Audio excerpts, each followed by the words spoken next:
لله الحمد لله نحمده ونستعينه ونستغفره ونعوذ بالله من شرور أنفسنا ومن سيئات أعمالنا من يهده الله فلا مضل له ومن يضلله فلا هادي له ونشهد أن لا إله إلا الله ونشهد أن محمدا عبده ورسوله أما بعد فأعوذ بالله من الشيطان الرجيم بسم الله الرحمن الرحيم شهر رمضان الذي أنزل فيه القرآن هدى للناس وبينات من الهدى والفرقان فمن شهد منكم الشهر فليصم وقال تعالى إنا أنزلناه في ليلة القدر وما أدراك ما ليلة القدر ليلة القدر خير من 1000 شهر.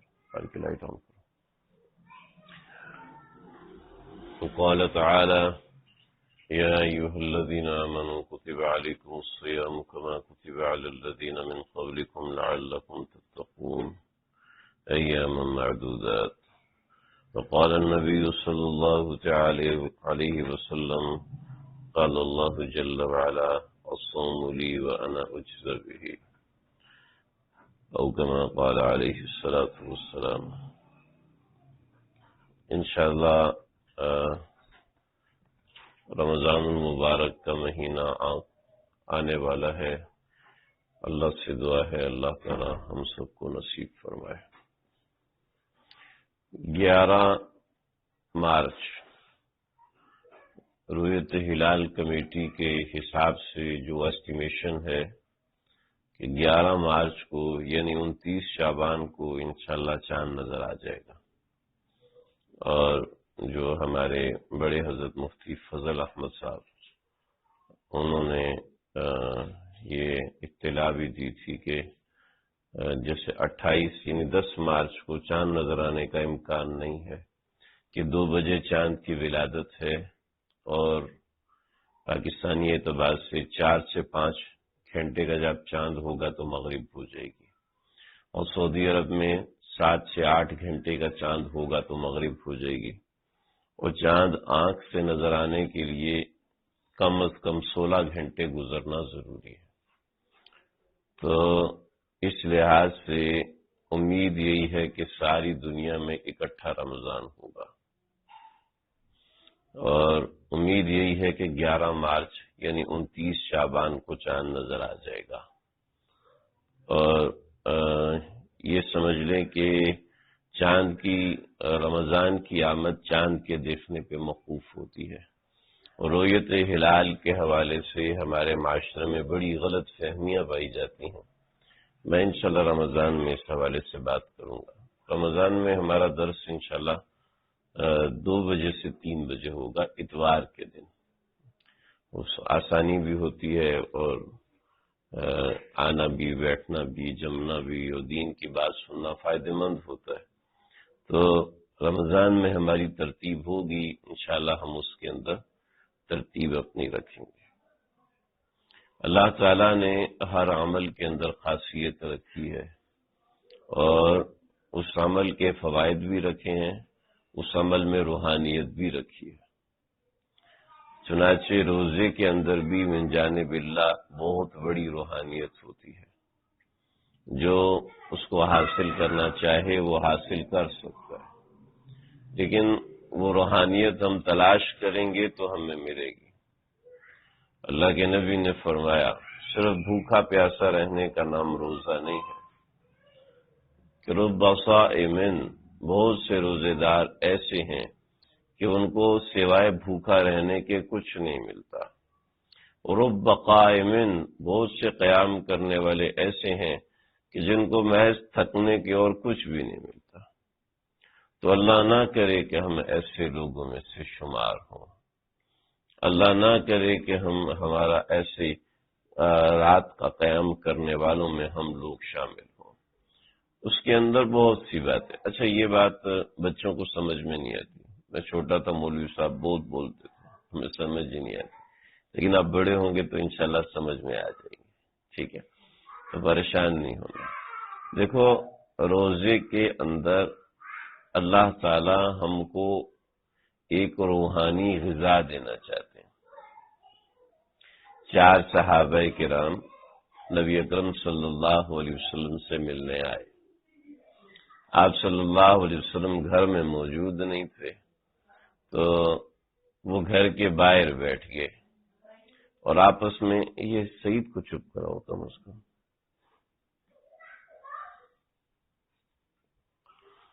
تو آپ صلی اللہ علیہ وسلم کے انتظار میں بیٹھے تو ایک کہنے لگا کہ میں تو قسم کھاتا ہوں کہ میں آج کے بعد رات میں سویا نہیں کروں گا، پوری رات جاگوں گا، عبادت کروں گا۔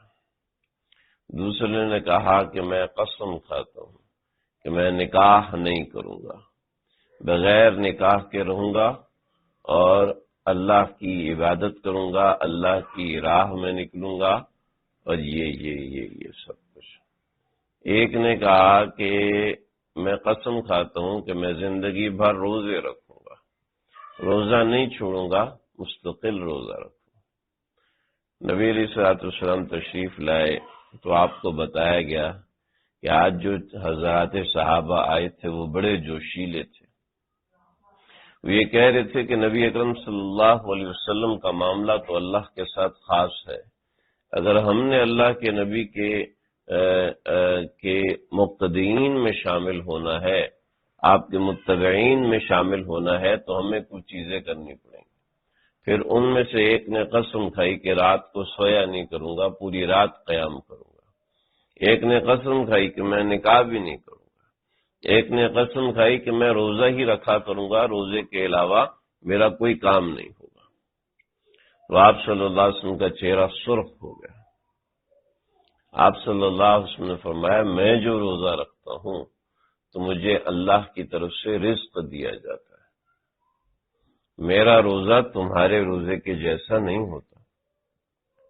میں جو رات جاگتا ہوں اللہ کی طرف سے رزق دیا جاتا ہے، یعنی مدد خاص ہوتی ہے۔ یعنی سمجھ میں آیا کہ روزے میں ایک روحانیت من جانب اللہ ملتی ہے۔ امت کو اس کی تعلیم ہے کہ تم وہ روحانیت حاصل کرو۔ صرف بھوکا، صرف پیاسا رہنے کا نام روزہ نہیں۔ دیکھو نا جی، جب ہم ذکر پڑھتے ہیں روزے کا تو بڑا عجیب ذکر ہے، بڑا ہی عجیب ذکر ہے۔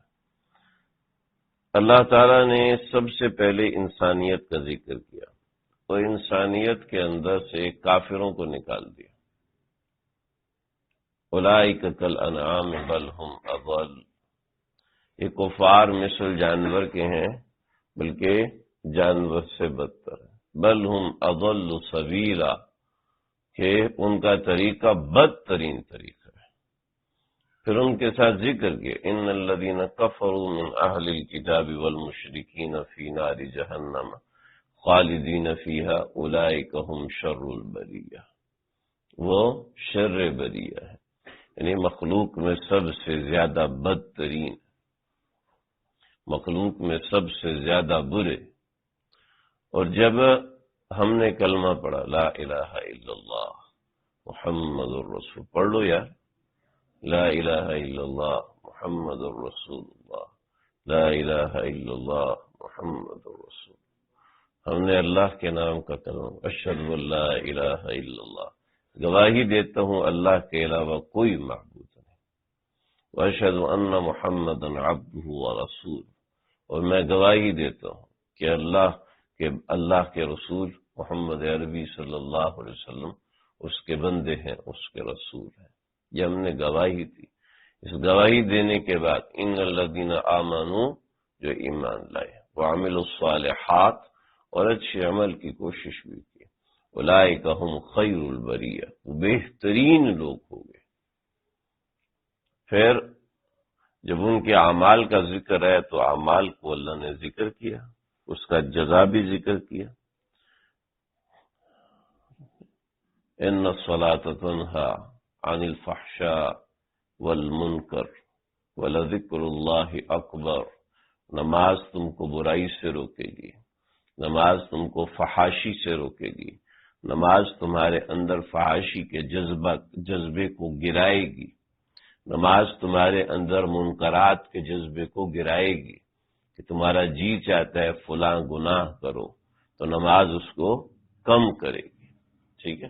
اور پھر فرمایا کہ انہا لکبیرۃ الا علی الخاشعین، جو خشوع والے ہیں ان کے اوپر نماز آسان ہے، اور جو خشوع والے نہیں ہیں ان کے اوپر نماز بڑی بھاری ہے، ٹھیک ہے۔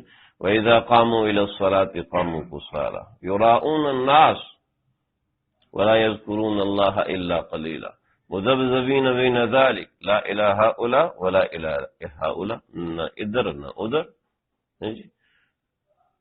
وَإِذَا قَامُوا إِلَى الصَّلَاةِ قَامُوا كُسَالَىٰ، نماز میں کھڑے ہوتے ہیں تو سست روی سے، نماز میں کھڑے ہوتے ہیں سست روی۔ سست روی کو مفسرین نے لکھا ہے شوق اور رغبت کے بغیر نماز میں کوئی رغبت نہیں۔ دیکھو رغبت کسے کہتے ہیں؟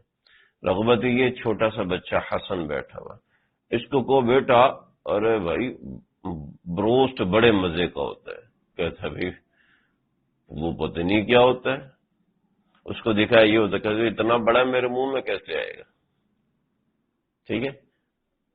اور یہاں میں نام لے رہا ہوں مجھے تو پتہ ہے میرے منہ میں پانی آ رہا ہے، کیوں جی؟ اس کے لیے وہ اتنا بڑا منہ کھول کے کیسے کھاؤں گا یار، میرے جبڑے دکھ جائیں گے، اس کو رغبت نہیں ہو رہی کیونکہ اس کو اس کے بارے میں پتہ نہیں، اور آپ کو اس کے بارے میں پتہ ہے تو آپ اندر ہی اندر پانی پی رہے۔ مذاق کر رہا ہوں بھائی۔ کیا ہے کہ جب آپ کو چیز کا پتہ ہوتا ہے تو آپ کو اس کے حوالے سے شوق پیدا ہوتا ہے، رغبت پیدا ہوتی ہے۔ آپ کو اس چیز کے بارے میں نہیں پتا تو آپ کو اس کے بارے میں رغبت بھی نہیں ہوتی ہے، جی۔ ہمارے استاد بتاتے تھے کہ جو لوگ سگریٹ پیتے ہیں نا تو سگریٹ جب پی جاتی ہے اس کی ابتدا اٹریکشن کریٹ کرنے سے ہوتی ہے۔ آپ کو پتہ ہے سگریٹ پیوں گا تو بڑی شوشہ بنے گی، یہاں سے آپ سگریٹ پینا شروع کرتے ہیں اور پھر آپ کو اس کی ضرورت پڑ جاتی ہے، آپ اس کی بغیر رہ نہیں سکتے، تو پہلے اس کی اٹریکشن پیدا ہوتی ہے۔ نماز کی اٹریکشن ہی نہیں ہے تو قاموا کسالى، تو سست روی سے کھڑا ہوگا، ٹھیک ہے۔ جب نماز میں کھڑا ہوگا سست روی ہوگی، اس لیے کہ اندر رغبت نہیں، اندر شوق نہیں، اندر ذوق نہیں۔ جب شوق نہیں، ذوق نہیں تو پھر ٹکریں مارے گا، کبھی ادھر سے چوری کرے گا، کبھی ادھر سے چوری کرے گا، کبھی ادھر سے بچے گا۔ تو ان الصلاۃ تنہی عن الفحشاء والمنکر۔ پھر آگے دیکھو جی، وَلَذِكْرُ اللَّهِ اکبر، ذکر کے بارے میں بتایا سب سے بڑی چیز کائنات کے ذکر اللہ ہے۔ دیکھو نماز کیا ہے؟ نماز کیا ہے؟ اللہ اکبر، سبحانک اللہم وبحمدک وتبارک اسمک وتعالی جدک ولا الہ غیرک۔ نماز التحیات للہ والصلوات والطیبات، اے اللہ میری بدنی عبادتیں، اے اللہ میری جسمانی عبادتیں، اے اللہ میری ظاہری عبادتیں للہ ساری کی ساری آپ کے لیے ہیں، اور طیبات تمام پاکیزیں سب کی سب آپ کے لیے ہیں۔ السلام علیکہ ایھا النبی، اے نبی آپ پر سلامتی ہو، وبرکاتہ اور برکتیں بھی ہو، السلام علینا، ہمارے اوپر سلامتی۔ کیا ہے؟ ذکر ہے نا، ذکر۔ ادھر سے عمرے کی نیت کی، حج کی نیت کی، اور اس کے ساتھ تلبیہ، لبیک اللہم لبیک، لبیک لا شریک لک لبیک، تلبیہ، اور چلتے جاؤ چلتے جاؤ، پڑھتے جاؤ پڑھتے جاؤ، تلبیہ بس تلبیہ، اور کیا؟ اور کچھ بھی نہیں۔ کھانا کھاؤ تو بسم اللہ وبرکۃ اللہ، نہیں بھائی، لبیک اللہم لبیک۔ کھانا کھاؤ تو الحمدللہ الذی اطعمنا، نہیں، کھانا کھاؤ تو پھر یہ لبیک اللہم لبیک لبیک، کیا بات ہے۔ کنکری مارنے جا رہے ہیں تو کیا ذکر ہے؟ لبیک اللہم لبیک، ذکر کرو، ذکر۔ پورا حج ذکر کے اوپر ہے، پورا حج ذکر، وہ 5 دن بھاگو دوڑو بھاگو دوڑو بھاگو دوڑو، اور ساتھ ذکر کرتے رہو، ذکر کرتے رہو۔ حرم میں جاؤ تو ذکر ہے، صحیح کرنے جاؤ تو ذکر، ولا ذکر اللہ اکبر۔ جب یہ ذکر ہاتھ کے ذریعے سے کرنا ہوتا ہے، خذ من اموالہم صدقۃ تطہر بہا وتزکیہم، ان سے مال لو، زکوٰۃ کا مال وصول کرو ان سے، صدقے کا مال وصول کرو ان سے، لتطہرہم بہا، اس مال کے ذریعے سے یہ پاک ہوں، وتزکیہم، ان کا تزکیہ ہوگا۔ پھر عمل کے اندر حج آ جاتا ہے، الحج اشہر معلومات، ومن فرض فیہن الحج فلا رفث ولا فسوق ولا جدال فی الحج۔ یعنی حج کر لیا تو کیا ہے، اب اس کی زندگی سے رفث ختم ہو گیا، فحش گوئی، فحش کاری، حرام کاری ختم ہو، فلا ورفث ولا فسوق، ہر قسم کا فسق، چھپ کے جو حرکتیں کر رہا ہے، ولا فسوق، وہ ختم، اور کسی دوسرے کی بات کے اوپر فوری ریئیکٹ کرتا ہے، ولا جدال فی الحج۔ ٹھیک ہے، یہ سب ہو گیا، لیکن یہ عام اعمال۔ لیکن جیسے ہی روزے کا ذکر آتا ہے تو اللہ روزے کے ذکر کو ایسے خوبصورت طریقے سے بیان کرتا ہے کہ بھئی اس کا اجر یہ ہے، نماز پڑھو گے تو منکرات سے بچو گے، حج کرو گے تو پاکی حاصل ہوگی، زکوٰۃ دو گے تو پاکی حاصل ہوگی، ذکر کرو گے تو درجات بڑھیں گے۔ لیکن جب روزہ رکھو گے تو کیا ہے، الصوم لی، روزہ تو ہے ہی میرے لیے۔ بے نماز کوئی روٹی کمانے کے لیے پڑھتا ہے؟ جی، نماز کوئی اماں چاچا کو دکھانے کے لیے پڑھتا ہے؟ نماز بھی تو اللہ کے لیے۔ حج میں اتنا رقم لگا کے جا رہا ہے، ہو سکتا ہے کوئی حاجی کہلوانے کے لیے حج کر رہا ہو، لیکن حج بھی اللہ کے لیے ہوتا ہے، زکوٰۃ بھی اللہ کے لیے ہوتی ہے۔ لیکن روزے کے بارے میں اللہ خود فرمائے، روزہ ہے ہی میرا، الصوم لی، روزہ میرا، وَأَنَا أُجْزَى بِهِ، اور اس کا اجر میں خود ہوں۔ کمال کر دیا، اتنا بڑا عمل، اتنی بڑی چیز کہ اللہ اس میں دینا کیا چاہتے ہیں۔ دوسری روایت میں اس کے مطابق انا اجزی بھی، میں اپنے طرف سے خرچہ دیتا ہوں، میں اپنی طرف سے دیتا ہوں۔ کہ اللہ رب العزت روزہ آتا ہے تو صدفت الشیاطین، شیطان قید کر دیتے ہیں۔ دیکھیں جیسے ہی شیطان قید ہوتے ہیں مسجد بھر جاتی ہے، شیطان قید ہوتے ہیں مسجد بھر جاتی ہے، شیطان قید ہوتے ہیں فجر میں ایسے مجمع آیا ہوا ہوتا ہے، پھر 4 دن 5 دن بعد سستی ہو جاتی ہے، اپنی سستی ہوتی ہے، ادھر سے شیطان بند ہوئے، ادھر سے جناب مسجد میں پہنچ گئے، ہے نا جی۔ تو یہ ہوتا ہے کہ شیطان بند ہوتے ہیں تو کیا ہے، انسان مسجد میں پورا سال نماز نہیں پڑھتے، جمعہ تک نہیں پڑھتے، رمضان آتا ہے تو 2-4 دن مسجد میں آتے ہیں اور کہتے ہیں یار کوئی اچھے کام کرنے ہیں، کہتے ہیں بھی رمضان کے مہینے میں رشوت نہیں لینی، رمضان کے مہینے میں حرام نہیں لینا۔ آج کل تو یہ حیا بھی ختم ہوتی جا رہی ہے، تو رمضان میں شیطان بند ہونے کا اثر نظر آتا ہے، لیکن پھر جو ہم سے غلطیاں ہوتی ہیں، کوتاہیاں ہوتی ہیں، وہ اپنی سستی کی وجہ سے ہوتی ہیں، وہ اپنے عادت کی وجہ سے ہوتی ہیں۔ عادت بہت بری بلا ہے، پہلے ابتدا میں کوئی سگریٹ پینے والا سگریٹ فری میں ملتا ہے، پھر وہ اپنی عادت سے مجبور ہو کے سگریٹ خریدتا ہے۔ کسی نے سگریٹ بھیجا نا، اس کے اوپر لکھا کہ سگریٹ پینا مردانہ قوت کو تباہ کر دیتا ہے، اس کو واپس کرتا ہے، کہتا ہے یار کینسر والی دے دے، کینسر والی دے دے، یہ نہیں دو یار۔ تو کوئی زیادہ جوشیلا تھا، اس نے لکھوا دیا تھا، اللہ حفاظت کرو۔ تو بھائی پہلے تو سگریٹ پیتا ہے مفت میں ملنے کی، پھر وہ اپنی عادت کی وجہ سے پیتا ہے نا جی۔ تو یہ بات ہے کہ انسان کے معاملات یہ ہوتے ہیں کہ انسان اپنی عادت کی بنیاد پر غلط حرکتیں کرتا رہتا ہے، ورنہ شیاطین قید ہو گئے اور بیڑیوں میں، ایک روایت میں بیڑیوں میں جکڑ کا سمندر کی تہ میں ڈال دیے جاتے ہیں۔ اب وہ نہ وسوسہ ڈال سکتے ہیں نہ کچھ اور ڈال سکتے ہیں، لیکن انسان پھر کیوں غلط ریئیکٹ کرتا ہے؟ اپنی سستی کی وجہ سے اور اپنی غلط عادت کی وجہ سے۔ چنانچہ کسی نے حضرت تھانوی کو لکھا کہ حضرت رمضان ہے، شیطان بند ہے، پھر گناہ کیوں ہو رہے ہیں؟ تو فرمایا کہ دیکھو ہنڈیا جو ہے اس کے نیچے سے آگ بجھا دی جاتی ہے تو فوراً ٹھنڈی ہو جاتی ہے، آہستہ آہستہ ٹھنڈی ہوتی ہے، ٹھیک ہے؟ تو ایسے اللہ نے شیطان کو قید کر دیا، اس کا مطلب یہ نہیں کہ ہمارے اندر سے شر کا مادہ ختم ہو گیا، ہمارے اندر کی سستی ابھی تک ہمارے اندر موجود ہے، ہمارے اندر کی کاہلی ابھی تک ہمارے اندر موجود ہے۔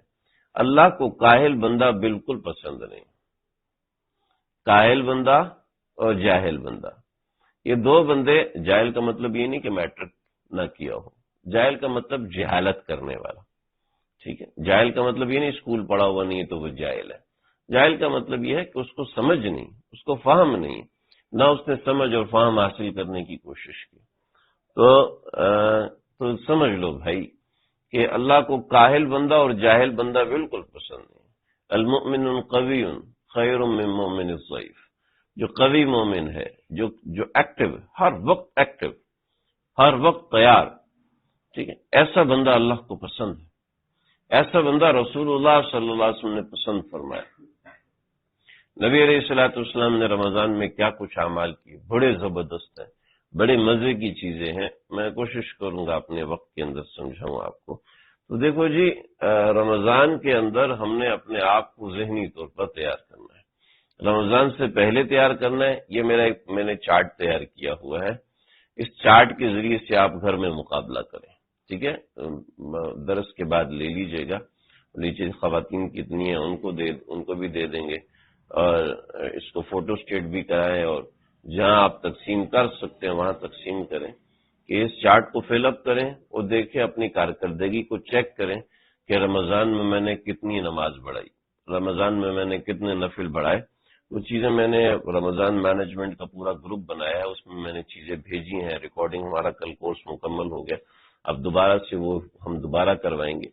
تو دیکھو جی، رمضان پوری تیاری کے ساتھ گزارے۔ آپ ایئرپورٹ جاتے ہیں، آپ کے پاس ماشاءاللہ سے 1 کروڑ روپے ہے، آپ کہتے ہیں پیسے بہت ہے، ٹکٹ دے دو۔ وہ کہتا ہے کہاں کا ٹکٹ دو؟ کہتا ہے بس ٹکٹ دے دو۔ کہتا کہاں کا دوں؟ پتہ نہیں کہاں کا دینا۔ پاسپورٹ لایا؟ جی کوئی نہیں لایا۔ پھر ٹکٹ کہاں کا؟ میرے جہاں کا مرضی دے دو۔ ایسا نہیں ہوتا۔ ایسے رمضان ہمارے دروازے پہ کھڑا ہے، ہمیں پتہ ہی نہیں کہ ہم نے کرنا کیا ہے، ہم نے طے ہی نہیں کیا کہ ہم نے رمضان میں کرنا کیا ہے۔ جیسے میں نے آپ سے عرض کی کہ 11 مارچ کو چاند نظر آئے گا، پوری امید ہے کہ 29 شعبان کو، جسے آج 27 ہے، 28 اور 29، یعنی سمجھ لیں منگل کو چاند نظر آ جائے گا۔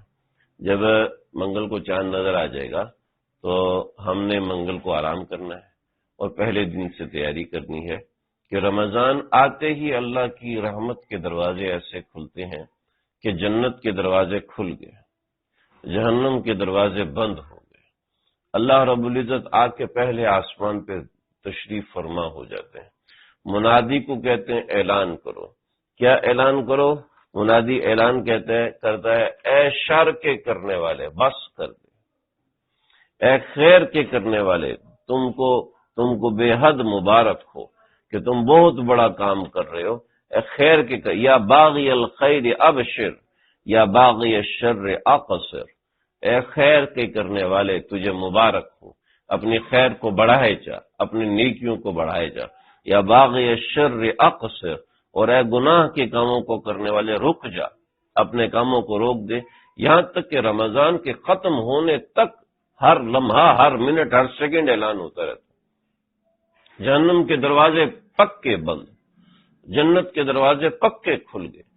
کیا مطلب ہے؟ اللہ کی رحمت کا ظہور ہو گیا، متوجہ ہونا شروع ہو گیا، اور شیاطین کو اللہ رب العزت تصفد فیہ الشیاطین، کہ اللہ رب العزت شیطانوں کو باندھ دیتے ہیں، اور باندھ کے وہ سمندر کے نیچے ان کو دفن اور غرق کر دیتے ہیں کہ پورا مہینہ وہاں پڑے رہتے ہیں۔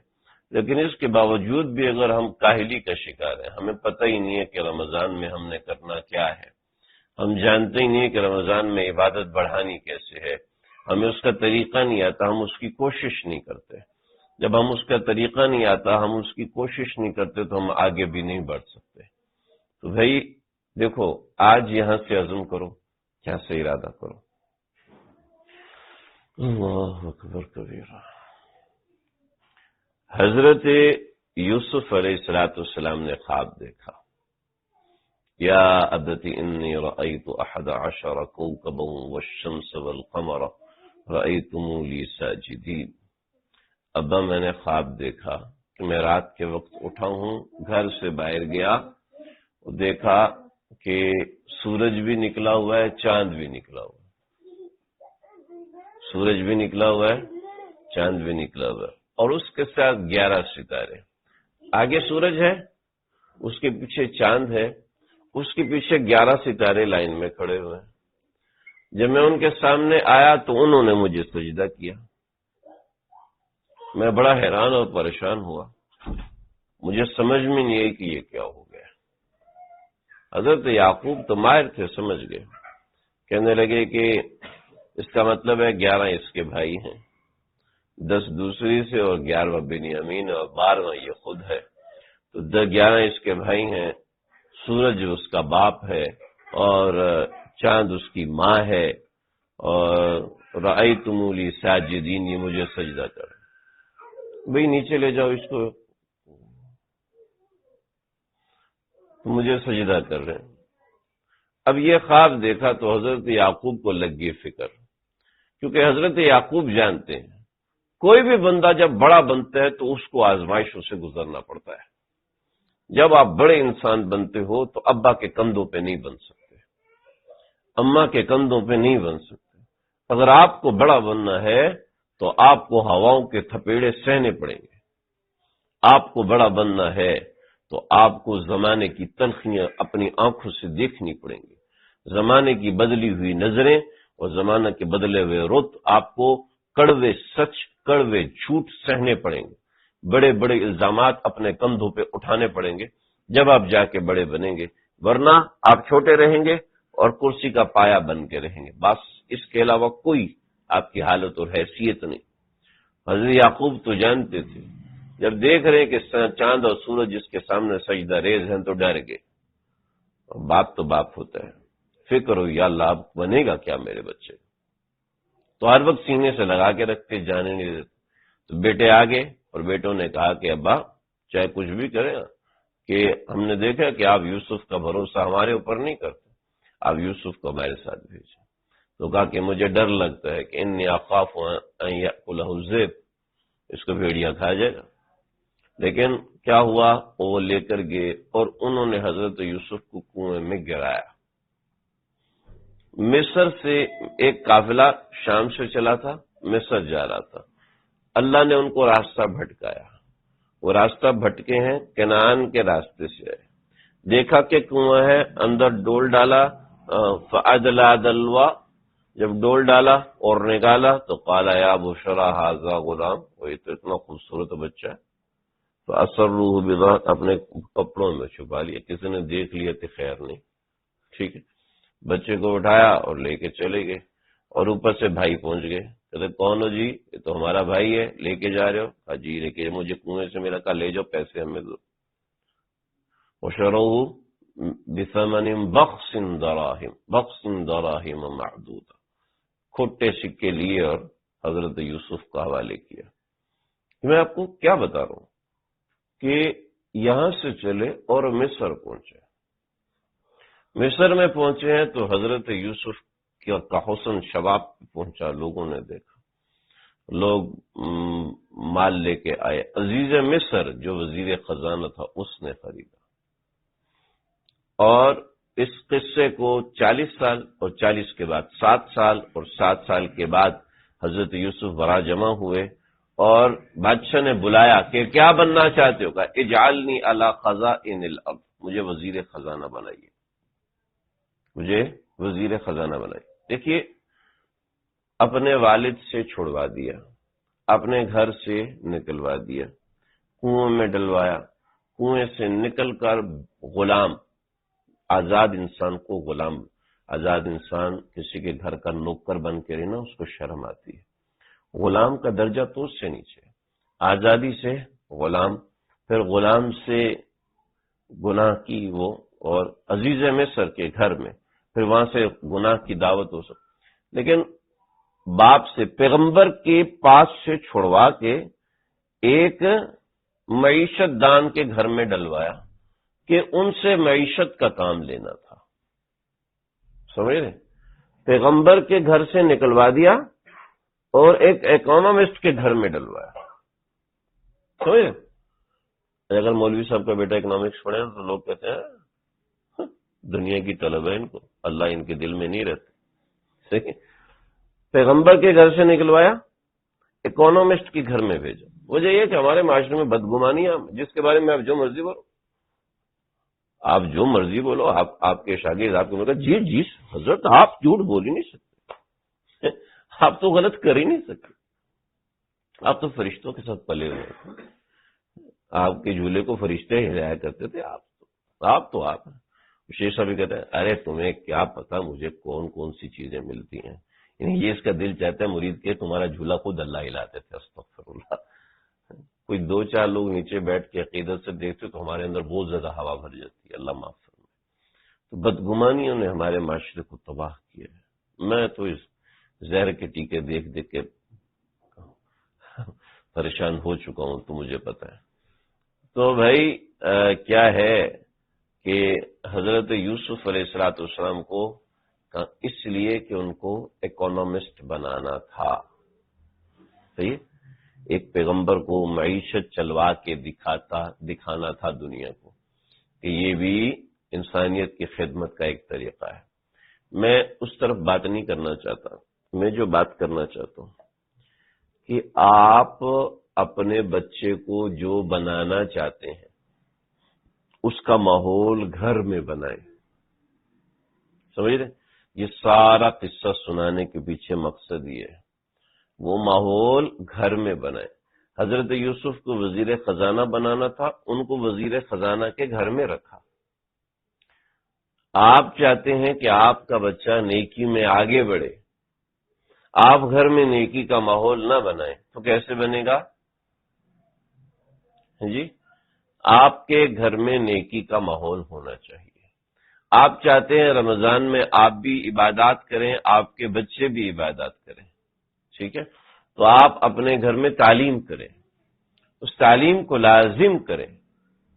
دیکھو اگر تعلیم نہیں ہوگی تو آپ میں رمضان کا شوق نہیں ہوگا، ہو نہیں سکتا، ممکن نہیں ہے. اگر تعلیم ہوگی تو امید ہے اللہ کی ذات سے شوق آئے گا. اور تعلیم اچھے انداز میں ہو، ایسے انداز میں ہو کہ جو تھوڑا سا چھوٹے بچوں کے حساب سے، جو بڑے بچے ہیں ان کی بات نہیں کر، جو چھوٹے بچے جو 35 سال 40 سال کے چھوٹے بچے ہوتے ہیں آپ کو تو اس لیے ہم ٹافی بھی دیتے ہیں نا. تو دیکھو جی، گھر میں ترغیب بنائیں، ٹھیک ہے؟ گھر میں ترغیب کا ماحول چلائیں. گھر میں ترغیب کا ماحول ہوگا تو آپ کا رمضان اچھا گزرے گا. ترغیب کا ماحول نہیں ہوگا، یقین کیجئے رمضان نہیں گزر سکتا اچھا. وہ ترغیب کتنی ضروری ہے، کتنی ضروری. دیکھو ایک بات ذہن میں، ترغیب نہیں ہوگی نا، ترغیب نہیں ہوگی تو آپ ایمان کے لالے پڑیں گے، آپ کو ایمان کے لالے پڑیں گے.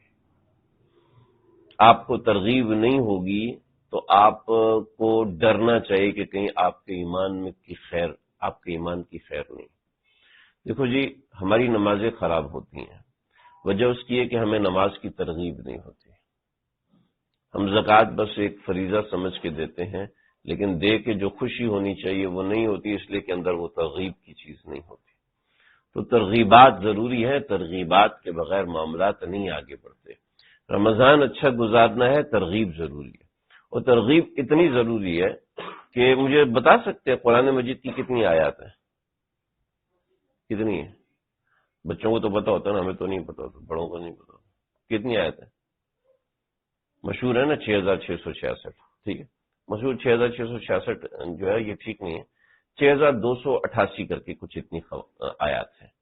ٹھیک ہے، تو سمجھو 6,500 تو 6,500 جو قرآن مجید کی آیات ہیں، ان آیات میں صرف 500 آیات میں مسئلے بیان کیے ہیں۔ کتب علیکم القصاص فی القتلى الحر بالحر والعبد بالعبد والانثى بالانثى فمن عفي له من اخيه شيء فاتباع بالمعروف واداء الیہ باحسان، ٹھیک ہے، یہ 500 آیات بس۔ اقیموا الصلاۃ وآتوا الزکاۃ 70 جگہ، ٹھیک ہے، 500 آیات میں حکم دیا ہے، ٹھیک ہے۔ یوصیکم اللہ فی اولادکم للذکر مثل حظ الانثیین، تمہارے اولاد کے لیے تمہیں وصیت کی جاتی ہے کہ مرد کے لیے 2 ہوں گے، عورت کے لیے 1 ہوگا، ٹھیک ہے۔ تو احکام کی آیتیں صرف 500 ہیں۔ مولا جیون نے پوری کتاب لکھی ہے احکام کی آیات کے حوالے سے، ٹھیک ہے، 500 آیات ہیں۔ تفسیرات احمدیہ، یہ مولا جیون والی تفسیرات ہیں، مرزا غلام محمد قادیانی والی نہیں۔ تفسیرات احمدیہ مولا جیون نے اس میں 500 آیات احکامات الگ کی ہیں اور اس کو بیان کیا۔ احکام القرآن جساس میں 500 آیات، یعنی احکامات الگ بیان کیے۔ بقیہ جو کچھ 5,500 سے اوپر کی آیات ہیں، یعنی 5,600 جو آیات ہیں، ان میں ترغیب ہے، ترہیب ہے، ترغیب دی اللہ نے، پورے قرآن میں ترغیب ہے۔ احادیث کا ذخیرہ جو صحیح احادیث، ویسے احادیث کا ذخیرہ تقریباً لاکھوں میں ہے، 6 سے 7 لاکھ احادیث ہیں۔ ان میں متون جمع کیے جائیں تو وہ تقریباً 1 لاکھ بنتے ہیں، متون یعنی کہ متن، ٹھیک ہے۔ المسلم من سلم المسلمون بلسانہ ویدہ، تو اس طرح کے جو متون تقریباً 1 لاکھ، اور ان میں جو صحیح متون ہے وہ تقریباً ہے 10,000، یعنی جس پہ کسی کا کوئی اختلاف رد و قضا نہیں، اور ان کے اندر صرف 2,000 احادیث ایسی ہیں جن میں احکامات ہیں، بقیہ 8,000 وہ احادیث بھی وہ ہیں جن میں صرف ترغیب ہے، جس میں صرف ترغیب ہے۔ ہمیں تو کسی کی نصیحت سننے کی ضرورت ہی نہیں۔ اگر یہ بات ہے تو سمجھ لو کتنا قرآن کا کتنا حصہ ہو گیا، ذرا دیکھ لیں، احادیث کا کتنا حصہ ہو گیا، وہ تو بیکار ہو جائے گا۔ اس کا مطلب ہے اگر مجھے آپ کو فذکر انما انت مذکر، اے پیغمبر آپ کیوں آئے؟ آپ نصیحت کرنے آئے، آپ کا کام نصیحت کا بیان کرنا ہے، بس پیغمبر کا کام ہی نصیحت۔ اور اگر ہمیں نصیحت کی ضرورت نہیں ہے، اگر ہم نصیحت سے مستغنی ہیں، تو سمجھ لیں کہ ہم کام کے مسلمان نہیں بن سکتے۔ تو اپنے آپ کو نصیحت کے لیے تیار کریں، نصیحت سننے کے لیے، نصیحت سمجھنے کے لیے تیار کریں۔ سمجھے جی، جب نصیحت سنیں گے، نصیحت سمجھیں گے تو ترغیب ہوگی اور پھر انسان آگے بڑھے گا۔ تو یہ رمضان ہم نے ترغیبات کے ساتھ گزارنا ہے۔ 1000 باتوں کی ایک بات، میں جو ترغیبات کے اوپر بات کروں گا انشاءاللہ رمضان میں کروں گا، اور رمضان کی ساری چیزیں ذکر کروں گا، لیکن اپنے گھر میں آج سے، کل سے 2 سے 3 دن باقی ہیں، ٹھیک ہے جی۔ انشاءاللہ 12 مارچ کو ہمارا پہلا روزہ ہے، آج 9 گزر گئی، 10 اور 11 2 دن باقی ہیں، 12ویں کو انشاءاللہ ہمارا پہلا روزہ ہے، تو صرف 2 دن ہے۔ اپنے آپ کو تیار کریں ذہنی طور پر، آپ ذہنی طور پر تیار ہوں گے ترغیبات کے ذریعے سے۔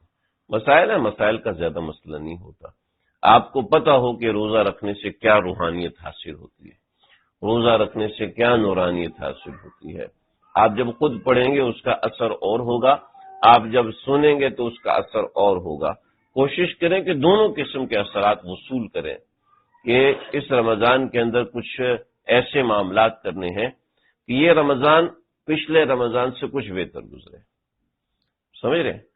اور ہمارا جو رمضان گزرتا ہے وہ ایسے گزرتا ہے کہ شروع کے 4 دن سپر فاسٹ ہوتے ہیں، شروع کے 4 دن سپر فاسٹ، اس کے بعد پھر ہمارا ڈگری نیچے آنے لگتا ہے، اور آہستہ آہستہ 6 اور 7 کو ساری ہوا نکل جاتی ہے، اور کہتے ہیں رمضان آیا بھائی چھوڑو یار، اگلا رمضان اچھا کر کے گزاریں گے، ٹھیک ہے۔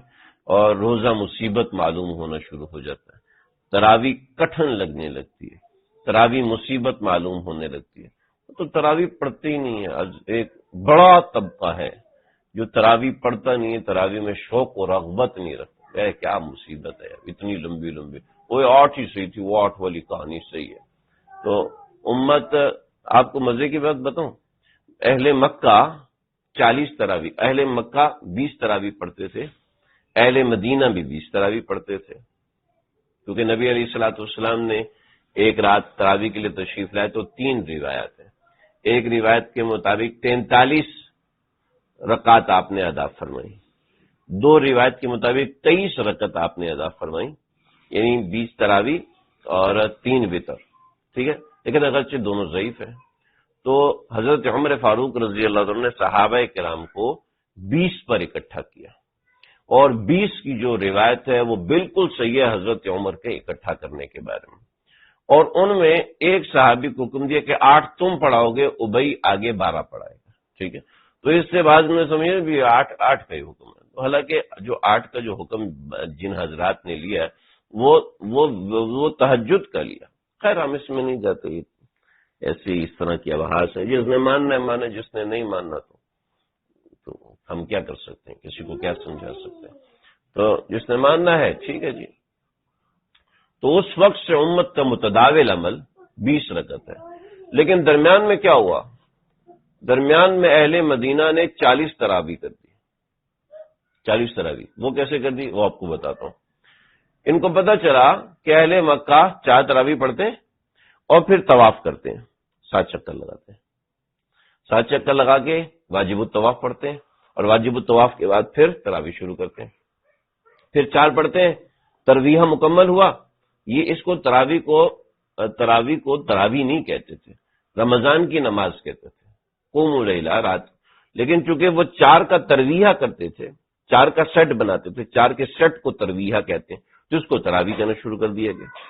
تو یہ جو چند حضرات جو کہتے ہیں جی تراویح کا لفظ ثابت نہیں ہے، تو وہ اس وجہ سے کہتے ہیں بھی تراویح کا لفظ ثابت نہیں ہے تو رمضان کی نماز تو ثابت ہے، اس کو اگر کسی نے سمجھنے کے لیے تراویح کہہ دیا تو کیا وہ غیر ثابت ہو گیا؟ کسی نے نصف لیلۃ النصف من شعبان کو اگر کسی نے شب برات کہہ دیا تو کیا اس کا وجود ہی ساکت ہو گیا؟ تو ایسی باتیں امت میں تفرقہ ڈالنے کے لیے وہ ترویہ 4 کا ہوتا تھا۔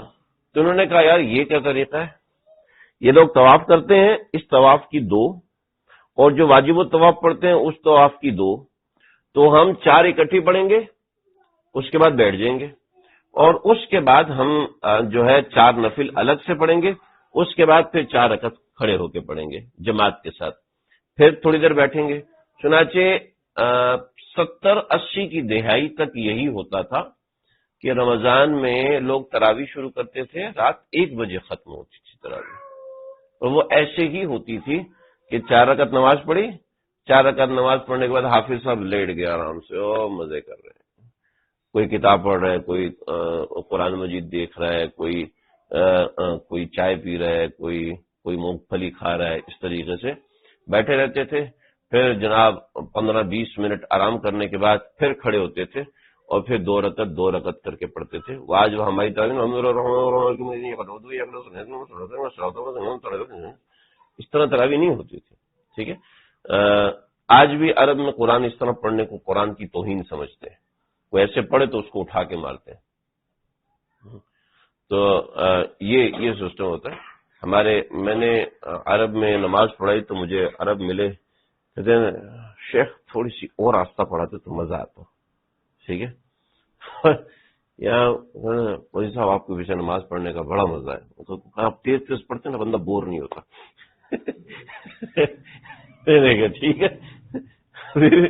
تیز پڑھتا ہوں تو اب وہ کیا ہے کہ ہمارے ہاں تو یہ سسٹم ہے، عرب میں ابھی بھی ہے، تو وہ 4 تراویح بھی ٹھیک ٹھاک آرام سے آدھا پونا گھنٹہ لگا کے پڑھتے تھے، تو اس کے بعد بیٹھتے، یعنی آپ بیتی میں حضرت شیخ الحدیث نے لکھا کہ تراویح ختم ہوئی، تراویح ختم ہوتے ہوتے آج تہجد ہو گئی، تو پھر تھوڑا سا استراحت کرنے کے بعد تہجد کے لیے اٹھے، 2 فنجان پیے، فنجان پینے کے بعد سحری کے لیے، تو سحری کے اندر صرف آدھی روٹی باقی تھی، لہٰذا وہ کھا کے سحری کی نیت کر لی، اور اس کے بعد پھر نماز تہجد کے لیے کھڑے ہو گئے۔